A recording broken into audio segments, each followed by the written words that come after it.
છઠ્ઠા ઓર્ડરનું તેલ બનાવવાની પ્રોસેસ આપણે કરી દીધી છે। હવે તમામ વસ્તુ છે તેમની પેસ્ટ બની ગઈ છે, જે તમે વિડીયોમાં જોઈ શકો છો। કેટલા તેલ એડ કરી છે તમને વિડીયોમાં અમે જણાવી દીધેલું છે। તો સૌથી પહેલાં આપણે અલગ અલગ ઓઇલ નાખી છે તે નાખવાની શરૂઆત કરી દીધી। જાસૂદ, લીંબુ, ગુલાબના પાંદની પેસ્ટ, કડવા લીમડાના પાંદની પેસ્ટ, તુલસીના પાંદની પેસ્ટ, એલોવેરાની છાલ કાઢ્યા વગરની પેસ્ટ, મીઠા લીમડાના પાંદની પેસ્ટ, જાસૂદ અને ગુલાબના ફૂલની પેસ્ટ, એલોવેરાનું જેલ।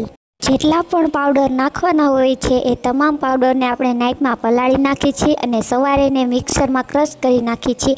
અને આ જે છે દેખાય છે વિડીયોમાં એ છે તમામ પાવડરને મિક્સરમાં કરેલી પેસ્ટ। મેથીના પાવડરની પેસ્ટ, લીલા ભાંગરાની પેસ્ટ, કાચી દૂધીની પેસ્ટ થોડીક છીણેલી છે અને થોડીક મિક્સરમાં ક્રશ કરેલી છે, લીલા આમળાની પેસ્ટ। બંને પેસ્ટ સફેદ દેખાય છે। દૂધી છે થોડી મોટી છે, જે છીણીમાં આપણે કાઢેલી હોય છે, અને જે એકદમ પાવડર ફોર્મમાં દેખાય છે સફેદ કલરની એ છે આપણા આમળાની પેસ્ટ, લીલા આમળાની પેસ્ટ। અળસી, કલોંજી, રોઝમેરી અને સૂકેલા આમળાનો પાવડર જે મિક્સરમાં ક્રશ કર્યો હતો, કારણ કે તાત્કાલિક નાઇટમાં અવેલેબલ નહોતો, સવારે લાવી અને ત્યાર પછી નાખ્યો છે। ફરીથી આપણે તેલ નાખવાનું શરૂ કરી દીધું છે। હવે વિડીયોમાં જે તમને દેખાય છે એ છે આપણા સરસવનું તેલ। હવે વિડીયોમાં જે તમને દેખાય છે એ છે આપણું એરંડિયું તેલ।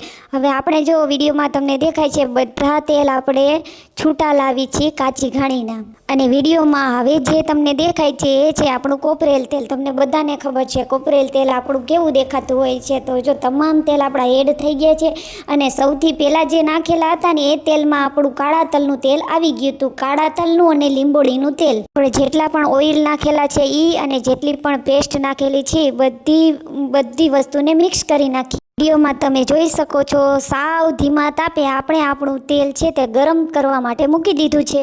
તમને માહિતી હોય કે ના હોય, પરંતુ આપણે કાળા તલનું જે તેલ નાખી છે ને એનાથી આપણા તેલમાં ફીણ વળતા હોય છે, જે તમે વિડીયોમાં જોઈ શકો છો। આ રીતે આયુર્વેદિકની પ્રોપર પદ્ધતિથી આપણું તેલ તૈયાર થાય છે, જે હેર ગ્રોથ માટે ઘણું ફાયદાકારક હોય છે, અને સાથે સાથે હેર લોસ પણ ઘણો ઓછો કરે છે। અને જો બોટલ ભરાઈને તૈયાર થઈ ગઈ છે, વિડીયોમાં તમને દેખાય છે, તો આ જે તેલ છે એ લેવા માટે આપેલ નંબર પર તમે કોલ કરી શકો છો।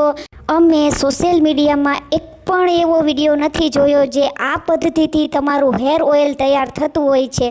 બધા લોકો તમામ વસ્તુ તેલમાં ડાયરેક્ટ નાખી દેતા હોય છે। અમે તમામ વસ્તુ પેસ્ટ કરી